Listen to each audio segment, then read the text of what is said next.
Hi, today I'm going to talk about what it's like coming in for your very first aesthetic consultation. Oh, no, no, oh, no, no, ain't nothing, baby. Oh, no, no, oh, no, no. Baby, you poppin', you got me Gucci.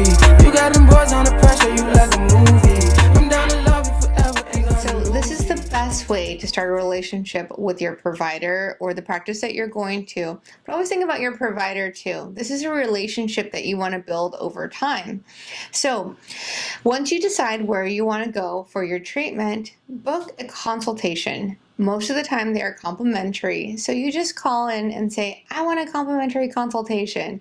You don't need to know what you need or what you're thinking about. You can just come in whatever and talk to your provider.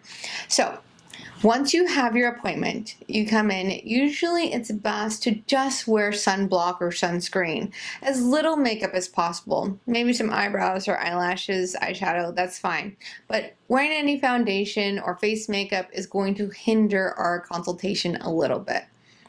Once you come in, you will fill out some paperwork. It's going to talk about maybe your medical history, allergies that you may have, procedures you may have done before, family history, maybe what kind of skin tone you may have, so how your skin reacts to light, whether it tans, burns, never burns. Those things are very common questions that we are going to see on an aesthetic intake form.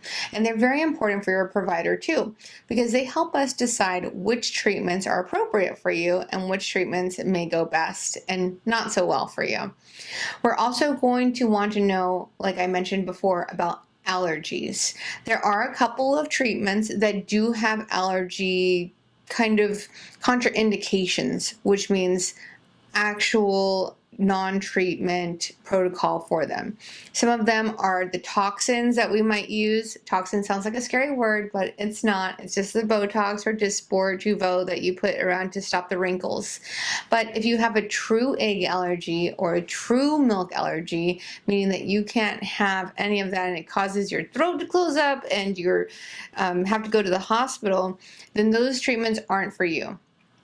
If that is not the case, then they're very safe.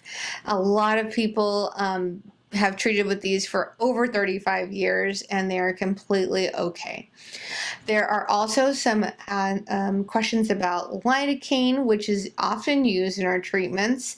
If you've been to the dentist and you've had some nerve blocks, then that's usually not going to be a problem for you either.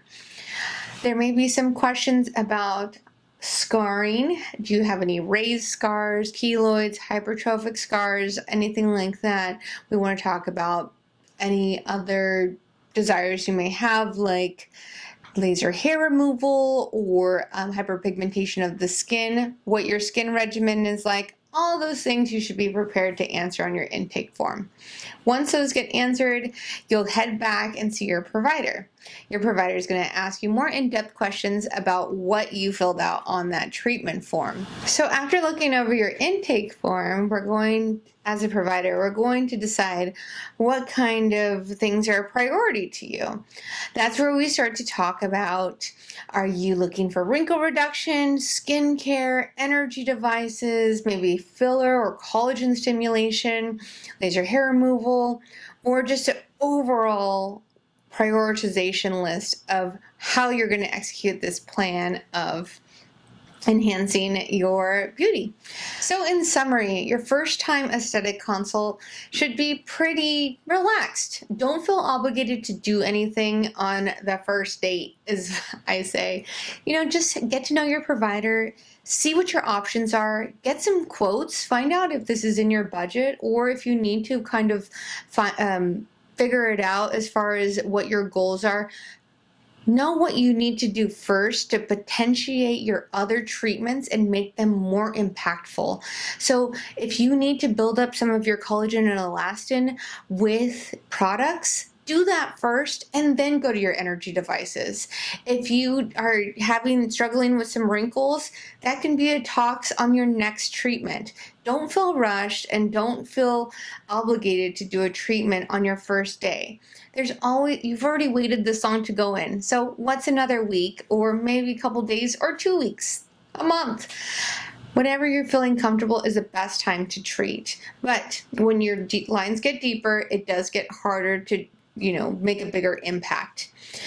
We also want to make sure that you're very honest about the treatments that you've had before. That's going to impact your future treatments, as well as any allergies or medical procedures, family history, and any ways that you've healed or scarred in the past. Those are important for us to know so that we can make the best decisions for you. Thanks for watching, and if you enjoy the aesthetic educational content, click here and subscribe for more.